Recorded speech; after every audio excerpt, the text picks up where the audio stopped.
Olá, olá, sejam bem-vindos! Hoje vamos falar no nosso podcast sobre a doutrina espírita. E para conversar com a gente, vamos falar com alguém que tem domínio sobre o tema. Eu estou falando de Marcos Machado, ele que é natural aqui de Feira de Santana, é coordenador do Conselho Regional Espírita de Feira de Santana e também do Sistema Espírita de Integração Federativa.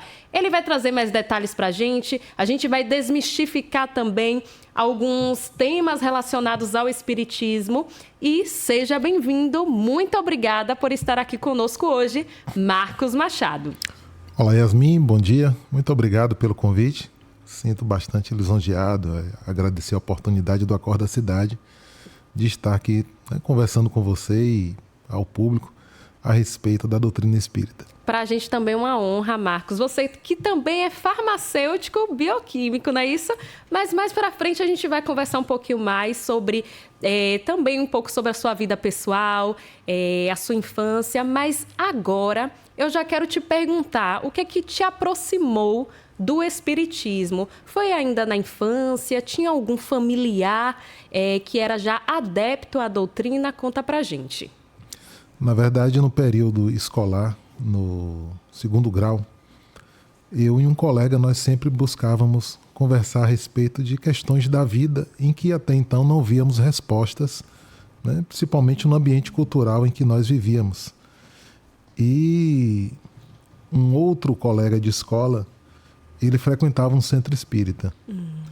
E então ele nos convidou, né? E a partir daí eu nunca mais saí. Lembra mais ou menos a idade? Eu tinha por volta de 16 para 17 anos. Então, por volta dos seus 16 para 17 anos, começou a despertar ali o interesse para conhecer um pouco mais o espiritismo. Sim, minha família, né, tanto materna e paterna, de tradição católica, mas, né, com todo respeito ao catolicismo, mas ali eu não encontrava respostas, né, e principalmente questões muito mais profundas da vida que, de certa forma, ficavam muito vazias a nível de respostas de entendimento. E na doutrina espírita eu realmente comecei a me identificar, porque ali as perguntas tinham respostas. E isso fez com que cada vez mais consolidasse a minha fé e o carinho e a gratidão, né, por fazer parte dessa doutrina maravilhosa. Olha só. E quando você começou a frequentar o centro espírita, você observou a questão de aceitação ou rejeição por parte da família, algo do tipo? Conta aí pra gente. Com certeza, né? Foi um impacto muito grande para alguns, principalmente, era como se fosse uma ofensa, né? Mas você está indo para o centro espírita e, na verdade, o que havia era um grande desconhecimento, né? Tanto que até em alguns ambientes familiares havia uma certa rejeição à minha presença. E eu achava muito estranho, porque o que a gente faz no espiritismo, né, o que se tem no centro espírita, são somente valores nobres, né? E percebia, né, a ignorância das pessoas, a ignorância no sentido da falta do conhecimento. Sim. Mas como entre os postulados espíritas nós temos a paciência, a tolerância, a caridade, eu respeitei, né, aquele momento daquelas pessoas. Inclusive, alguns depois, eu convidei para ir ao centro espírita por questões de saúde, por demandas, né, emocionais, e foram, depois de 20, 30 anos, e ficaram assim abismados, porque tinham uma visão totalmente diferente do que era um centro espírita. Olha só. E logo no início, Marcos, quando você foi adentrando ali na doutrina espírita, teve algum mentor ou alguma personalidade que te influenciou logo de cara? Ou não? Logo no início, quando você adentrou ali, teve algum mentor, alguma influência, né, grande ali no espiritismo que te fez querer conhecer mais? Olha, na verdade, os livros espíritas, estes sim, né? Iniciar por Allan Kardec com o Livro dos Espíritos e a figura de Francisco Cândido Xavier, de Divaldo Franco, né? Médiuns que contribuíram bastante com a literatura espírita, esses que com certeza me influenciaram bastante, né? Porque foi a busca do saber, né? A busca do conhecimento, do esclarecimento, que isso fez com que eu tivesse ali realmente assim uma solidificação do que eu estava buscando. Também os amigos, né? Amigos que até hoje são amigos, né? Pessoas que realmente pleiteavam e vivenciavam valores, de certa forma, focados muito na questão da evolução, do progresso, da amizade verdadeira. E isso foi que também criou um grande lastro aí a relação de poder estar convivendo com pessoas que pelo menos busquem ou pensem como você pensa também. Com certeza. E você falou aí de Divaldo Franco, nos deixou recentemente, né, desencarnou. E a gente observa que ele teve uma influência muito grande também na doutrina espírita, aqui em Feira de Santana também, sendo um dos mais influentes, digamos assim, né, do século XX e XXI. Então, como é que você observa também esse poder que o Divaldo Franco possuía, né, de oratória, mediunidade, psicografou tantas cartas, tantos livros. Como foi para você também, né, beber dessa água? Para mim foi muito importante, né?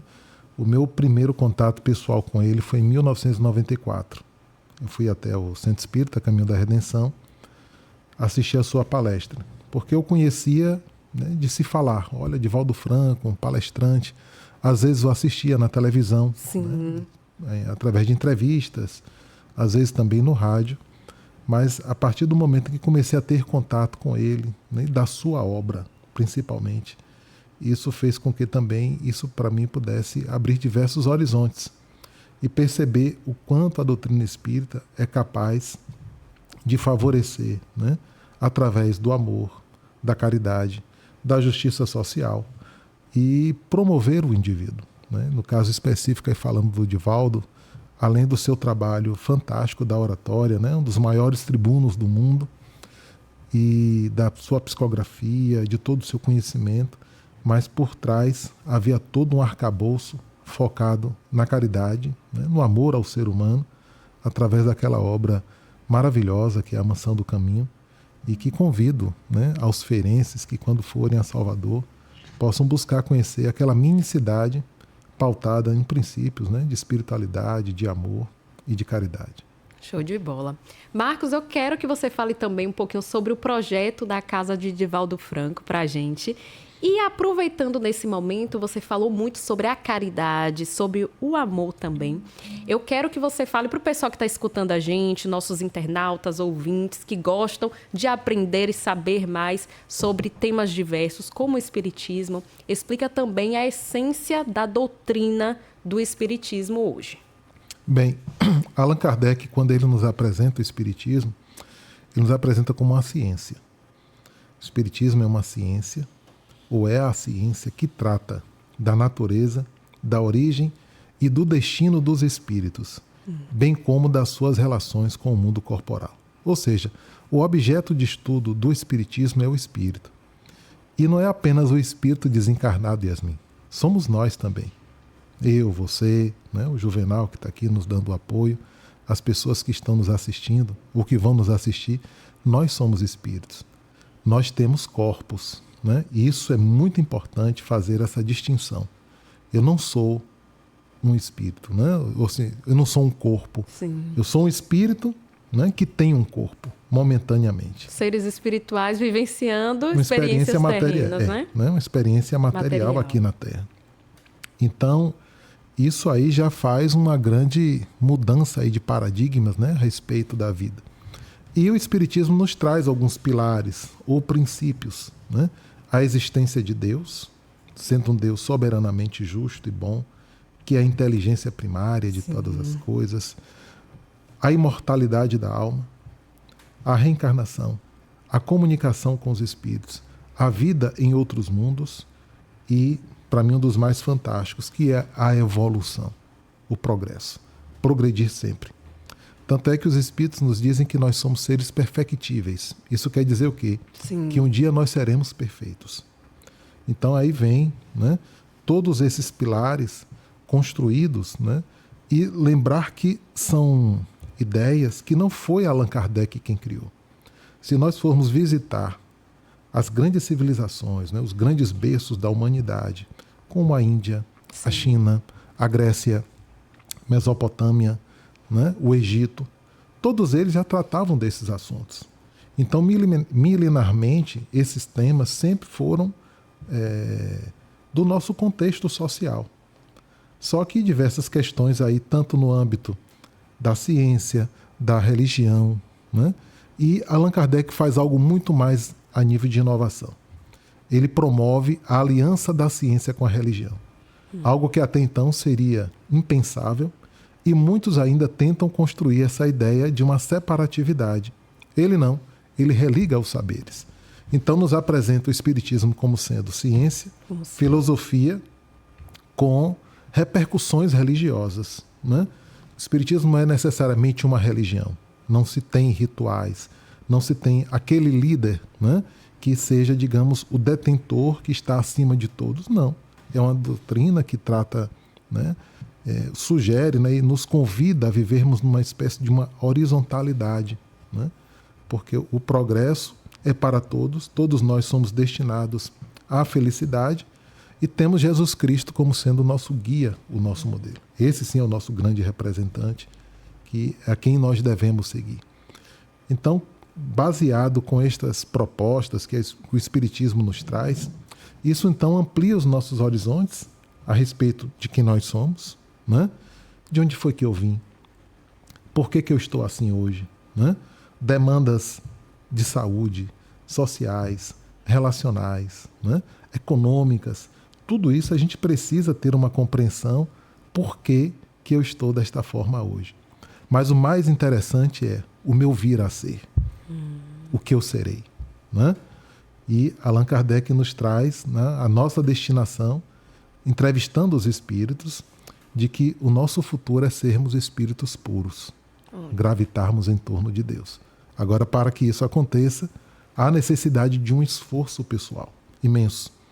Não apenas um esforço físico, mas muito mais um esforço mental, emocional, espiritual, na busca do progresso. Por isso que nós reencarnamos tantas vezes, né? E quantas vezes for necessária, num processo aí de autoeducação, que vamos nos educando a cada existência, para que um dia, através do merecimento e do nosso esforço, nós conquistemos a plenitude. Show de bola, Marcos. Eu acredito que o pessoal que está em casa está conseguindo entender melhor, principalmente aqueles que tinham muitas dúvidas relacionadas ao que é mesmo o Espiritismo. E quando você falou sobre a reencarnação, eu não tenho como não ficar sem falar a respeito dos graus de evolução que você falou também aí. Porque muitas pessoas, às vezes, ficam se perguntando e ficam falando a reencarnação quer dizer que uma pessoa pode, na outra vida, vir a ser um animal, voltar como um animal, por exemplo. E outras questões também que quem estuda a doutrina espírita passa a entender melhor é que um espírito ele não pode retornar a um grau inferior, menor. Explica pra gente isso. Pois é. O Espiritismo tem, né, as suas leis. Uma delas é chamada Lei do Progresso. E é muito claro que ninguém evolui. O espírito não evolui. Ou ele estaciona, ou ele progride, né? Então, eu não vou, numa condição evolutiva, regredir nunca. Isso não acontece. Se hoje eu estou ainda cometendo equívocos, né, e insisto nos equívocos, é porque eu já trago viciações mentais, espirituais, de continuar nesse atavismo. Mas a partir do momento em que eu vou mudando, eu vou alterando os meus pensamentos, as minhas ações, o meu modo de pensar, eu vou progredindo, eu vou evoluindo. Então não tem, né, porque o homem vai reencarnar como animal. Não. Ele vai reencarnar numa condição, pode até materialmente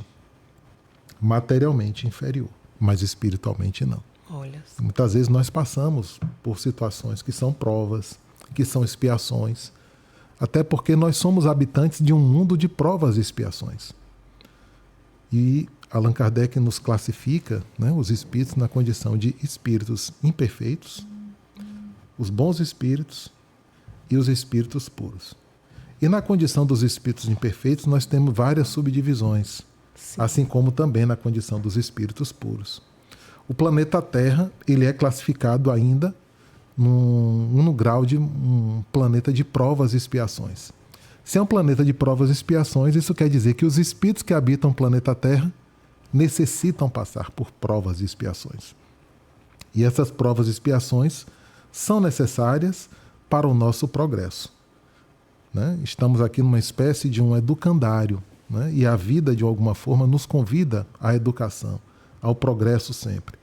E eu vou passando por séries, né? Eu vou passando por desafios, e há necessidade de estar sempre superando os desafios, e sejam eles nos diversos cenários da vida.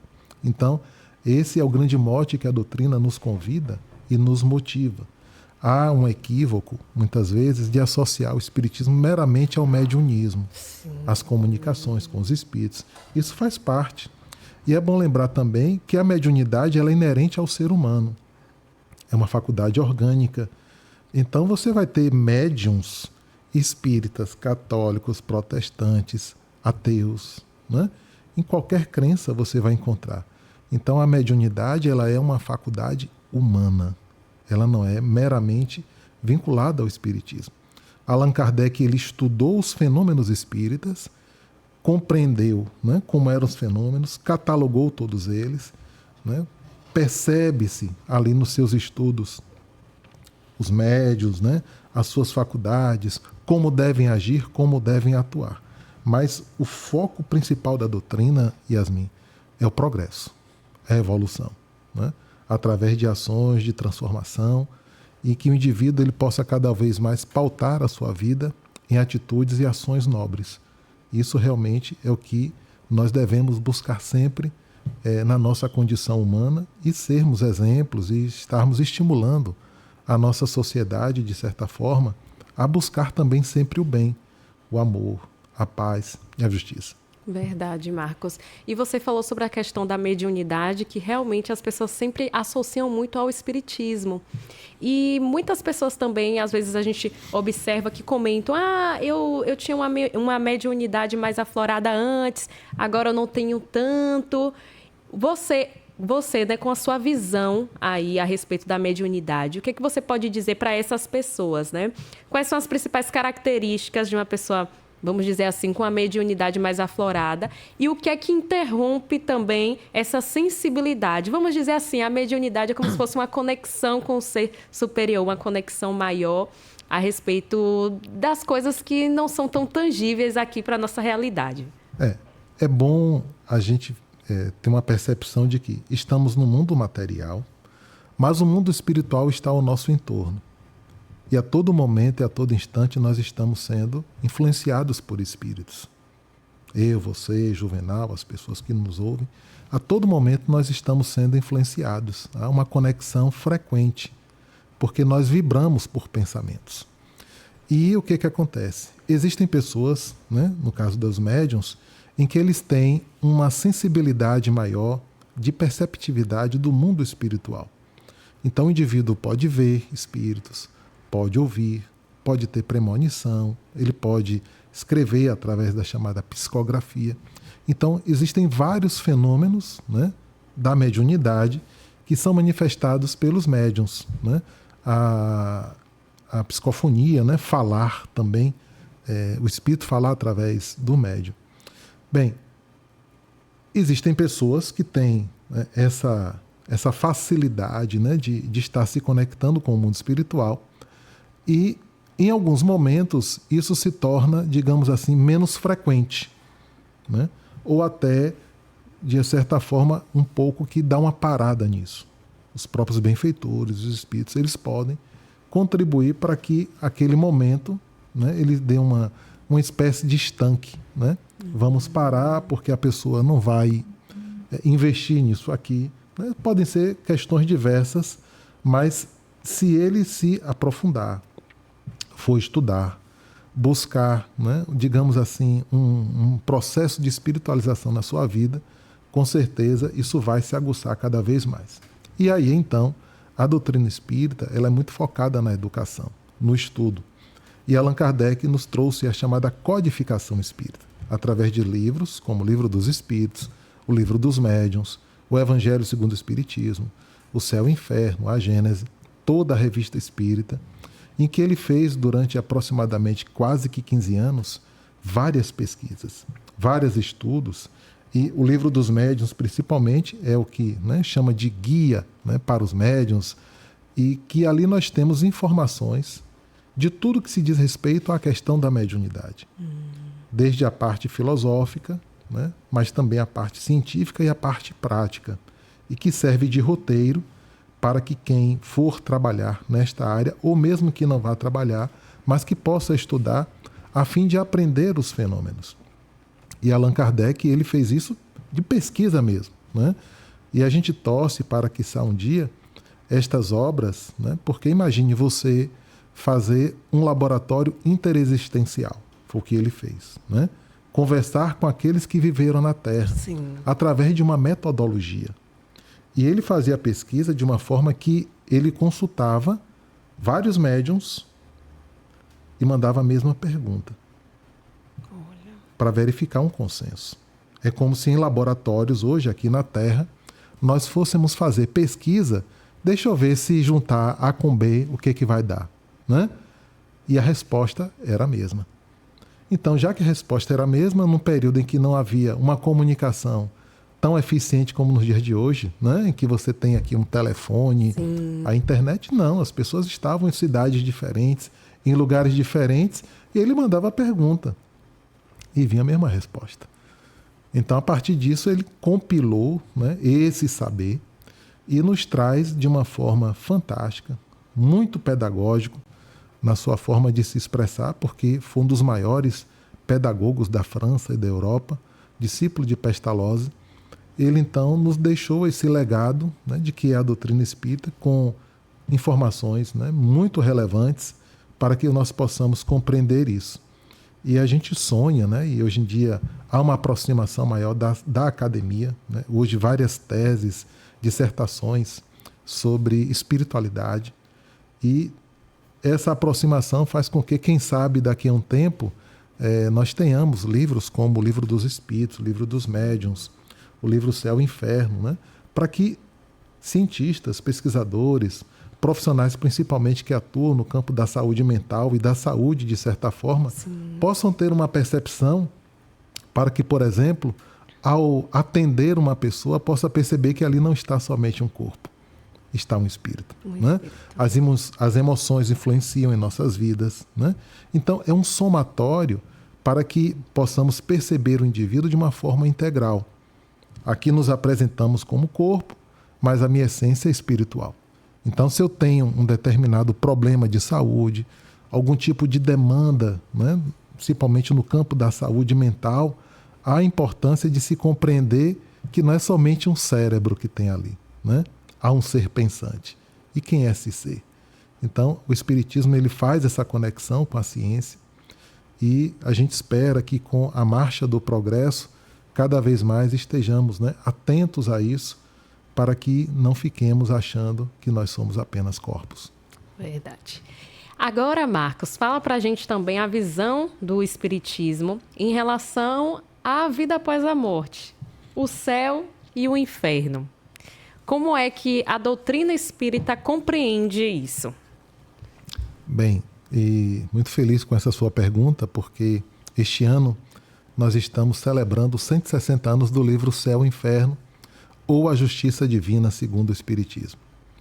Esse livro Allan Kardec lançou em 1865.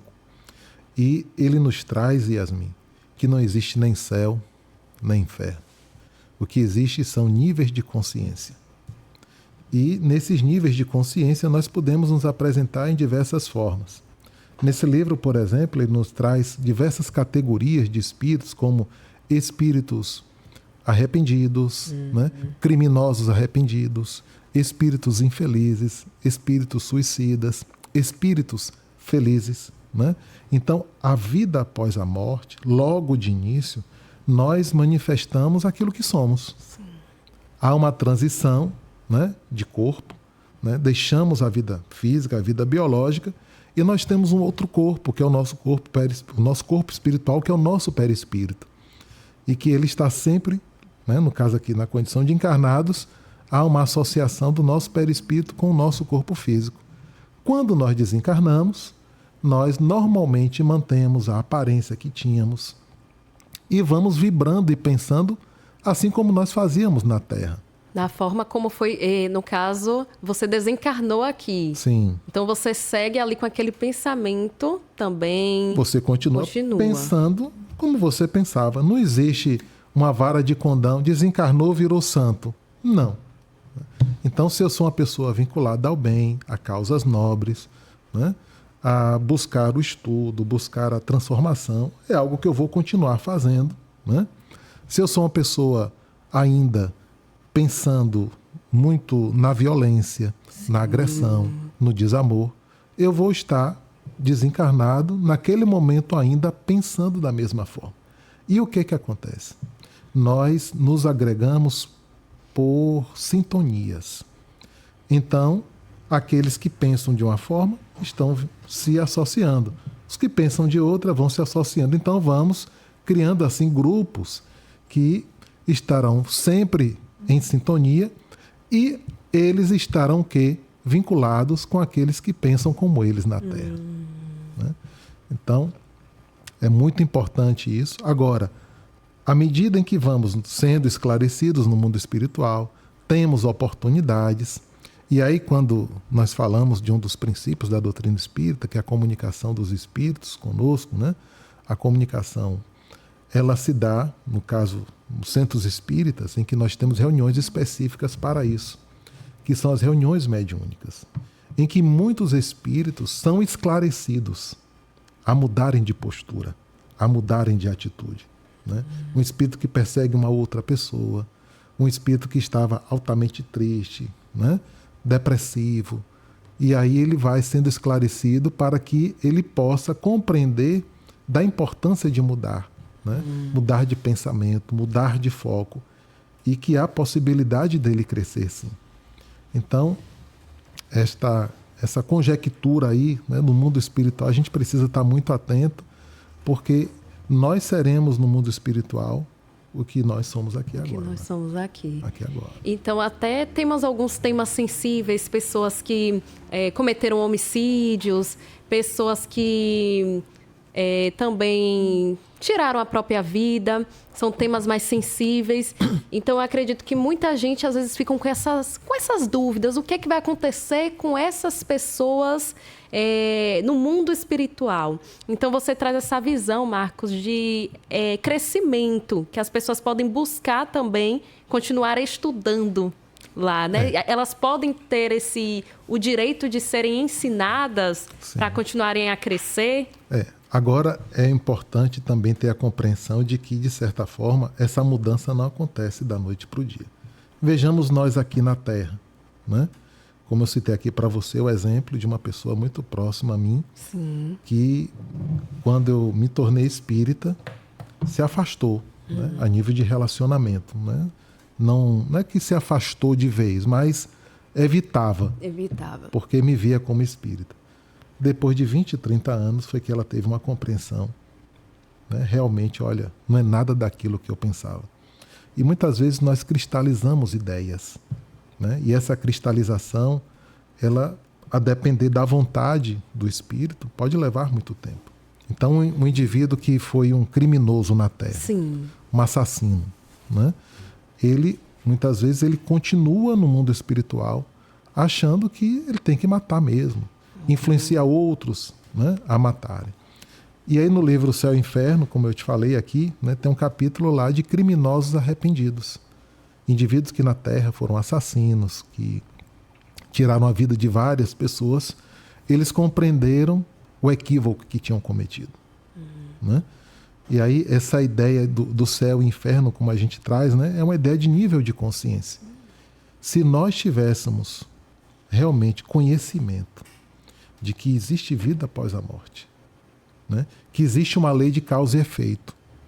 Se eu faço o mal, eu de alguma forma serei convidado a ressarcir essa situação. Não na lei de Talião, do olho por olho, do dente por dente. Eu tenho um amigo, por exemplo, que ele é médico. Médico, e ele ama trabalhar em pronto-socorro. E ele já teve uma vivência, uma experiência de que numa vida passada ele foi um assassino sanguinário. Olha. Matava pessoas, né? A misericórdia de Deus deu a ele a oportunidade de trabalhar numa emergência para tirar bala, né? Pessoas que tiveram, né, algum tipo de lesão, né? De facada, o que for. Então, a misericórdia de Deus é imensa. A gente não imagina, né, o quanto Deus é maravilhoso para todos nós. E aí Allan Kardec, inclusive, traz uma informação muito relevante. Olha a percepção dele, né? Isso em meados do século XIX, de que poderia ter o judeu espírita, o católico espírita, o protestante espírita, o budista espírita, o muçulmano espírita. Você saber que Deus existe, que Deus é justo, que existe vida após a morte, que existe a reencarnação, que os espíritos se comunicam, que existe vida em outros mundos e que a evolução está em torno de você, lhe convidando a progredir. Independente da religião, ou mesmo que não tivéssemos, a gente pensaria duas vezes em tirar a vida de alguém. Porque se eu estou tirando a vida de uma outra pessoa, isso quer dizer que eu, em algum momento, eu vou me responsabilizar por isso. Esse espírito pode vir numa outra vida como meu filho, como meu pai, como um irmão, né? Eu posso vir como alguém que tenha que estar defendendo a vida numa outra existência. A respeito também do suicídio, né? Em que muitas vezes vinculado à depressão. E a gente observa, Yasmin, que infelizmente, né, é muito presente na nossa sociedade. A cada 2 segundos uma pessoa tenta cometer suicídio. A cada 40 segundos uma pessoa se suicida. E isso é um retrato social porque o nosso mundo, ele vive muito centrado no paradigma do materialismo. E a busca da posse, a busca do ter, nós achamos que teremos felicidade e não teremos. E o Espiritismo, ele vem justamente como sendo um contraponto do materialismo. E aí é uma mudança radical que nós precisamos ter. Ou seja, quais são os valores que realmente eu preciso ter? Então, o Espiritismo vem, como os Espíritos disseram, olha, o objetivo do Espiritismo é destruir o materialismo, não a matéria, mas o materialismo e as suas consequências, para que o homem possa compreender que somente uma vida plena, centrada no amor, na justiça, na caridade, é que fará com que nós sejamos felizes. Porque enquanto não atuarmos desta maneira, nós estaremos ainda em níveis de infelicidade. Jesus nos apresenta o Sermão da Montanha, através das bem-aventuranças, que bem-aventurança significa felicidade. Ou seja, bem-aventurado, ou seja, feliz. Quem é feliz? Quem é misericordioso, quem é justo, quem é puro de coração, quem está pacificado, quem é humilde. São valores que, infelizmente, hoje no mundo, normalmente nós não pregamos. Né? É a cultura da violência, do cancelamento, de você agir de uma forma mais intensa. Basta a gente ver o cenário do mundo hoje. Os países, né, muitos países estão em guerra. Os homens estão em guerra. Por quê? Porque você está numa guerra íntima. E há a necessidade dessa mudança. E a paz no mundo, ela só vai começar quando eu, inicialmente, me pacificar. Me pacificar. Você se pacificar. Não vai ter um decreto que vai ver, vamos ter a paz. Não vai acontecer. É só um reflexo de algo que já acontece com cada indivíduo. Com cada indivíduo. Né? A mesma coisa que a gente pode também estar trazendo para esse cenário, Marcos, a pandemia. Pois é. A pandemia, acredito que a pandemia foi um símbolo muito grande de mostrar que o nosso planeta estava inteiramente doente. Então, o que você pode falar também, né, a respeito da visão do Espiritismo, principalmente na época, né, que a gente passou pela pandemia? Com certeza. Né? Um momento ímpar para a humanidade em que todos nós tivemos a oportunidade de repensar sobre a vida. Bem, parece que isso não aconteceu muito. Né? A pandemia também nos trouxe avanços, né? Progressos em diversos sentidos na área da saúde, da ciência, da comunicação. Né? Mas, ao mesmo tempo, nos trouxe convites à reflexão. da importância do outro, da caridade, né? De entender o quanto muitas vezes nós somos tão frágeis, porque um vírus invisível, né, fez com que várias e várias vidas regressassem ao mundo espiritual. Outros também tiveram momentos de sofrimento e conseguiram despertar a respeito, né, desse momento crítico em que viveu na vida. Profissionais de saúde também, né? Eu, de certa forma, trabalhei muito nesse período da pandemia e deu para perceber a importância da vida humana, a importância de estar cada vez mais se propondo a fazer algo pelo outro e principalmente para você. Porque a vida tem que ter um propósito nobre. E se eu me pauto em questões que são passageiras, efêmeras, a pergunta é, isso está me trazendo o quê? Eu vou ganhar o quê com isso? Eu vou progredir o quê com isso? Então, é um momento muito especial para a humanidade. Nós somos hoje aproximadamente 8 bilhões de espíritos encarnados na Terra. E a gente precisa estar avançando em questões como essa, para que nós tenhamos uma ética verdadeira, uma vida centrada no espírito, num progresso que realmente possa favorecer um progresso que possa favorecer a toda a humanidade a oportunidade de ser feliz, né? E a gente sonha tanto com isso.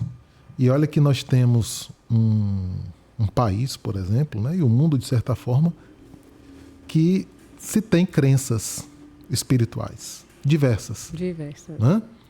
Eu sou espírita, não sei, né, se você tem uma crença assim, espiritual, né? Mas se a gente for hoje perguntar aqui, fazer uma enquete, a maioria tem algum tipo de vínculo religioso. Né? E a gente tem que se perguntar, isso é para quê? Não é um time de futebol, né? A minha religião não é melhor que a sua, né? A minha igreja não é melhor que a sua, o meu centro espírita não é melhor. Não é isso. Nós estamos tendo a oportunidade de termos ali momentos em um espaço, inclusive tivemos um evento recente que justamente trabalhamos como centro espírita, sendo um laboratório para a plenitude do ser.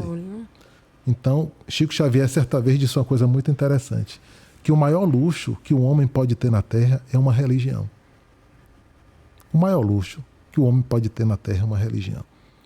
Vejamos, quando falamos aqui há pouco a respeito do Sermão da Montanha, sim, que está na Bíblia, em que várias crenças têm acesso, né, ao Sermão da Montanha, por exemplo. Nós também no Espiritismo temos o Evangelho segundo o Espiritismo. Mahatma Gandhi certa vez nos disse, olha, que se todos os livros da Terra fossem queimados, rasgados, destruídos, que bastasse o Sermão da Montanha, que seria o suficiente para termos uma vida em plenitude. E é isso que a gente precisa estar se apropriando, até porque, por mais que a vida tenha aumentado a sua expectativa, né, falando aqui no nosso país principalmente, e em países mais evoluídos no campo principalmente da educação, da saúde, mas não vamos viver para sempre aqui na Terra. Nós teremos um tempo, né? Teremos um momento do retorno. E a vida verdadeira, Yasmin, é a vida no mundo espiritual. Aqui é uma espécie de um estágio, de um laboratório, em que vamos validar, né, através da convivência com pessoas que precisamos conviver. Poxa, mas eu tenho um pai, uma mãe, um filho, a mulher, um marido, que é tão difícil, porque esses espíritos precisavam estar juntos. Precisavam conviver. Conviver para quê? Para progredir. Quem sabe mais ensina quem sabe menos. Quem sabe menos educa quem sabe mais. Né? Então estamos nessa troca mútua. E a gente precisa fazer com que as ideias materialistas elas possam cada vez mais serem dissipadas. E a fraternidade, o amor, a justiça façam parte da nossa pauta de vida. E a gente pode imaginar-se aí praticamente todas as crenças. Jesus é o nosso guia, é o nosso modelo. Se a gente vivesse como Jesus viveu, ou até nos momentos difíceis, pensar, Jesus faria o que nesse momento? Jesus não mataria uma mulher, não agrediria uma criança, não tiraria a vida de uma outra pessoa. Alguém que está com fome, desempregado, o que é que Jesus faria? né? Então, isso sim são valores, são investimentos espirituais que precisamos fazer, porque a vida nos espera, né? Tanto aqui, como principalmente no mundo espiritual, que é a vida verdadeira. É importante pensar no mundo espiritual, né? Pois é. Principalmente porque muitas pessoas ainda tem gente que não gosta de falar sobre morte, né? Tem gente que tem sente uma certa aspereza ao tema morte. Então, é importante a gente estar vindo aqui também para desmistificar a morte, porque é importante a gente estar pensando sobre. E aqui mesmo você já deu uma ideia tão grande aqui pra gente na questão da evolução, da importância da gente buscar o autoconhecimento também. E você falando aí, muitas pessoas também falam muito sobre a questão do karma, né? O que é o karma existe. E você trazendo isso, você mostrou aí que tudo é como a gente pensa, tudo é realmente o que a gente está fazendo do nosso ser hoje, da nossa existência, como eu estou hoje no presente. Tudo isso vai influenciar as consequências dos outros mundos, né? Das outras vivências. O passado, o presente e o futuro são solidários. São solidários. Isso tem que estar muito claro em nós, né? Eu sou hoje consequência do meu passado. Eu serei amanhã consequência do meu presente. Né? Isso mesmo, Marcos. A gente já está caminhando quase para o nosso final aqui do podcast, mas eu ainda tenho alguns tópicos importantes para a gente estar destacando aqui. Sobre o Centro Espírita, Marcos, algumas pessoas que nunca foram têm alguns receios, e eu queria que você falasse um pouquinho como é que funciona as reuniões, chama-se reuniões, são sessões, e o que é o passe dentro do Centro Espírita? Porque eu estava fazendo algumas pesquisas também e eu vi que alguns falam que o passe é como se fosse uma transfusão de sangue. Conta pra gente. Pois é. O Centro Espírita é um núcleo, né? Primeiramente de estudos, de conhecer os fenômenos espíritas, os postulados espíritas e, ao mesmo tempo, também um estudo de si mesmo. Você falou há pouco a respeito do autoconhecimento. Então, o Centro Espírita, ele é um espaço em que nós estamos ali nos colocando para estudar o Espiritismo, bem como experienciar suas ideias. Porque não basta apenas eu ter, digamos, o conteúdo mentalmente, né? Eu estar com muita informação e eu preciso colocar isso em prática. Senão seria um depósito do conhecimento, né? Então, o Espiritismo nos convida, isso é muito forte, muito intenso, para que você pratique o que você aprende, né? E aí nós temos várias formas, né, desse tipo de metodologia de educação. Nós temos, né, palestras, grupos de estudos, nós temos o trabalho da fluidoterapia, que você falou do passe, porque o passe é a transmissão de energia, né? Em que ali uma equipe de trabalhadores espíritas, eles são influenciados pelos espíritos a transmitirem a energia, né, uma energia saudável, a alguém que precise dissipar energias que não são felizes, né? O indivíduo pode estar passando por algum tipo de tormento, uma influência de outro espírito, que a gente chama de um processo obsessivo. E então, consegue detectar isso também, ali no momento? Depende muito da sensibilidade do médium, né, da pessoa. É interessante não ficar tratando muitas vezes disso, porque imagine uma pessoa que não tem conhecimento nenhum. Vai no Centro Espírita e o outro começa a dizer, olha, é isso e aquilo outro. Isso pode afastar. Pode também, às vezes, gerar uma espécie de bengala em que a pessoa fica querendo ser dependente do médium, dependente de espírito. O Espiritismo não convida para isso, né? Marcos, olha, se você está com uma dor, né, nós vamos te orientar a você tomar um remédio para que essa dor possa ser dissipada, né? Então, não é para eu ficar numa dependência de que o centro vai ficar resolvendo os meus problemas, o espírito vai resolver o meu problema, não. Quem vai resolver o meu problema sou eu, né? Eu vou receber condições, lógico, energéticas, instrutivas, mas a decisão da minha vida, quem faz sou eu. É como alguém que vai numa emergência, está com uma dor. Está com a dor porque comeu demais. O médico vai e prescreve uma medicação. Você sai do hospital, tomou remédio, melhorou, mas vai continuar comendo o que comia antes. Isso mesmo. Né? Então, vai ser paliativo. Não vai ter, digamos assim, uma transformação nisso tudo. Então, nós temos as reuniões em que estudamos assuntos, as reuniões públicas, né, as palestras, em que estudamos vários temas à luz do Espiritismo. Temos grupos de estudo em que estudamos, né, imortalidade, estudamos a encarnação, a família, Deus, a evolução. Nós temos espaços para a criança, né, através da evangelização infantil, para que a criança ela possa ali, já como espírito encarnado, tendo acesso a esses conhecimentos e que vão favorecer muito o seu processo educativo. Ao jovem também, nós temos grupos de autoconhecimento, né, que fazem com que, à luz do Espiritismo, nós possamos ter uma compreensão maior do que nós somos e o que nós precisamos fazer para progredir. O Espiritismo, né, tem um trabalho do atendimento espiritual, o atendimento fraterno, né?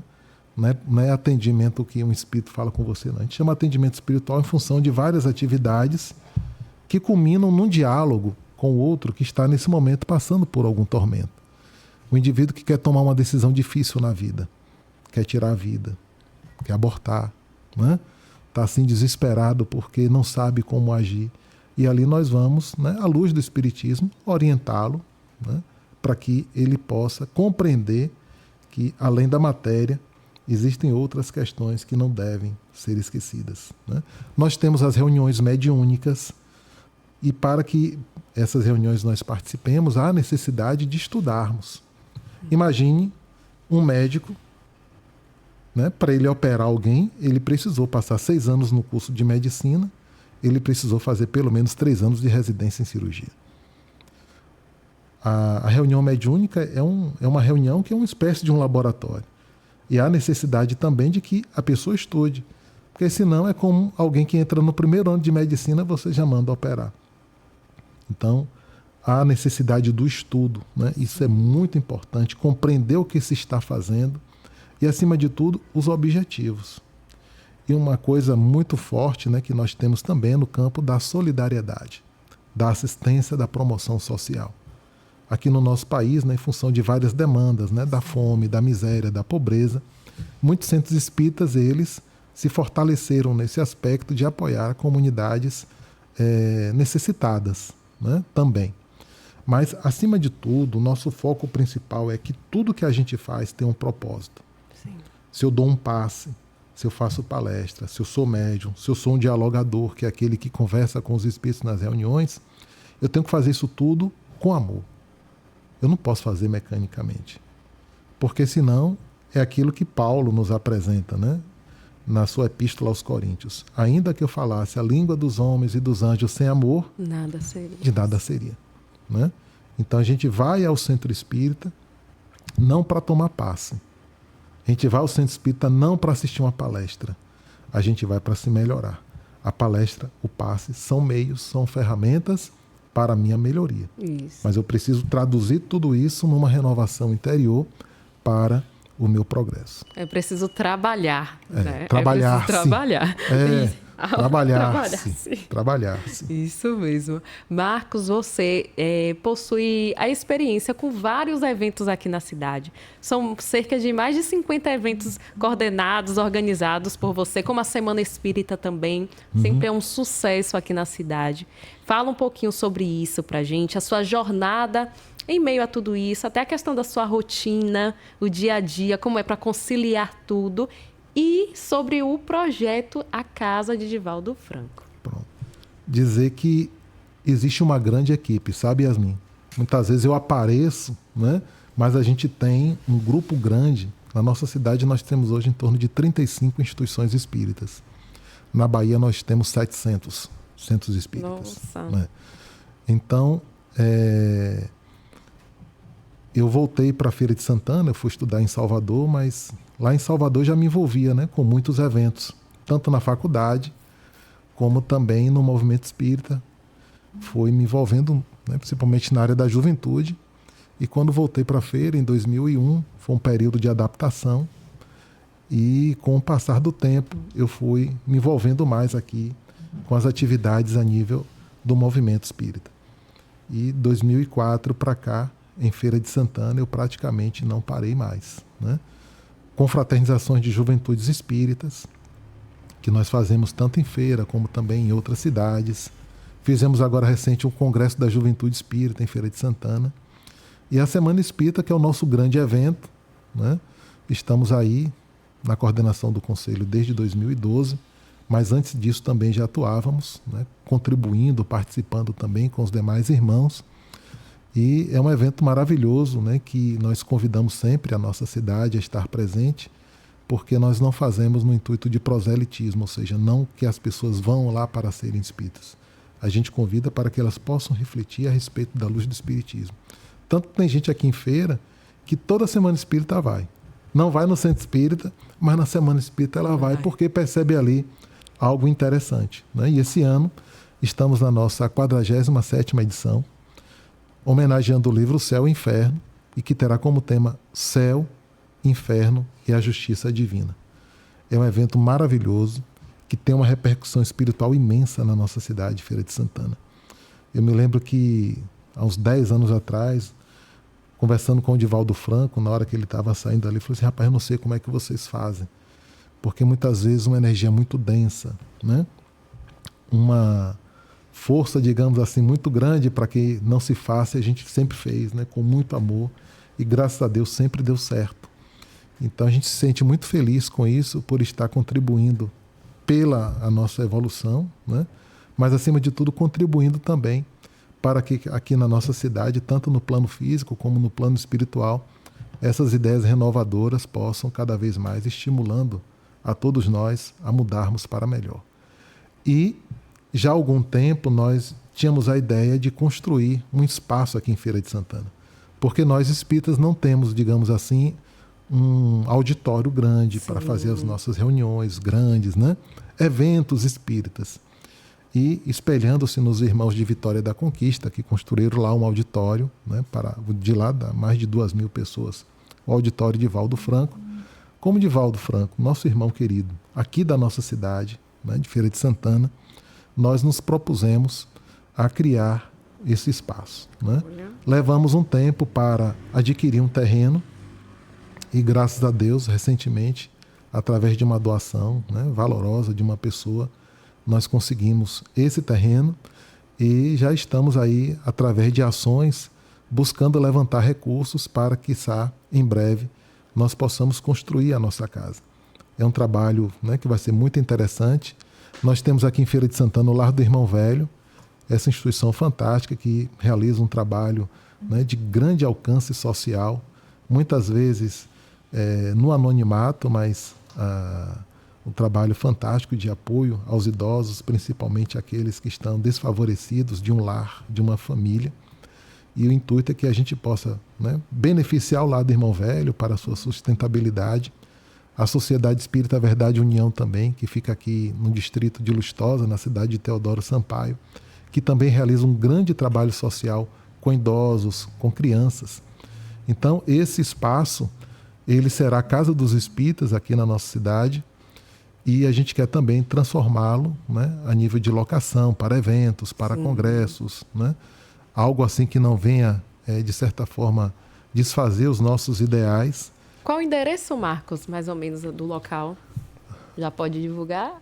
Olha, o nome da rua, me perdoe aqui, Yasmin, mas eu posso depois estar te mandando. Pronto. Mas fica ali próximo à Fraga Maia, né? Entre a Fraga Maia e o bairro da Cidade Nova, né? É um terreno, né, razoável para o que a gente precisa, e a gente espera em breve, né? Pena que o Divaldo fisicamente não vai estar aqui conosco, mas espiritualmente nós não temos dúvida, né? O ano passado ele esteve aqui, nós apresentamos o projeto da casa para o público, ele ficou bastante emocionado, muito feliz, e ele me disse bem claro: eu vim me despedir, é a última vez que eu venho em Feira de Santana, e saio daqui feliz porque aqui vai ter uma casa não com o meu nome, mas que vai ter com as ideias do Espiritismo. Nossa. Marcos, eu te agradeço por ter transmitido tanto conhecimento para a gente hoje, para os nossos ouvintes, a respeito da doutrina espírita, a respeito do espiritismo, trazendo ideias importantes para a gente viver em sociedade, para a gente buscar a transformação do nosso espírito, de auto se conhecer. Então, agradecemos em nome da equipe do Acorda Cidade, agradecemos por compartilhar conosco um pouco, né, desse conhecimento imenso que você tem e que você traduziu aqui a respeito da doutrina espírita. O Marcos Machado, que é coordenador do Conselho Regional Espírita de Feira de Santana e vice-presidente da Federação Espírita do Estado da Bahia. Com a palavra para você aí, para finalizar. Bem, eu que agradeço, né, esse espaço, não para mim, mas para o espiritismo, né? Porque existem outras pessoas que podem contribuir muito mais do que eu. Então, eu venho aqui na condição de trazer esta ideia, esta proposta, e agradecer a você, ao Acorda Cidade, por estar nos abrindo esse espaço, né? Aquelas pessoas que nesse momento estejam nos ouvindo ou nos assistindo, né, possam repensar um pouco a respeito da vida. Não aqui, de forma nenhuma, convidando a ninguém a ser espírita, mas pensar a respeito das ideias espíritas. E nós temos os nossos espaços, nós temos a literatura espírita, que é bastante convidativa para que nós, né, possamos, quem sabe, querer sermos diferentes e melhores do que nós somos hoje, né? Então, a gratidão imensa a você. Você não sabe o bem, né, que você está promovendo. E aí um convite a todos aqueles que, de certa forma, trabalham com a comunicação nesse momento em que o mundo precisa muito de paz, de amor e de solidariedade. Porque quanto mais a gente divulga e dissemina as ideias, né, elas chegam nas pessoas. Hoje, infelizmente, o que nós muito vemos é a cultura da violência. E a gente precisa promover cada vez mais a cultura da paz. Isso mesmo. Então, vamos promover a cultura da paz. E até a próxima. Até a próxima. E desejamos a você um excelente dia e que você tenha um ótimo proveito a respeito deste podcast, que é um poço de conteúdos. E vamos juntos buscar a nossa autoevolução. Até mais!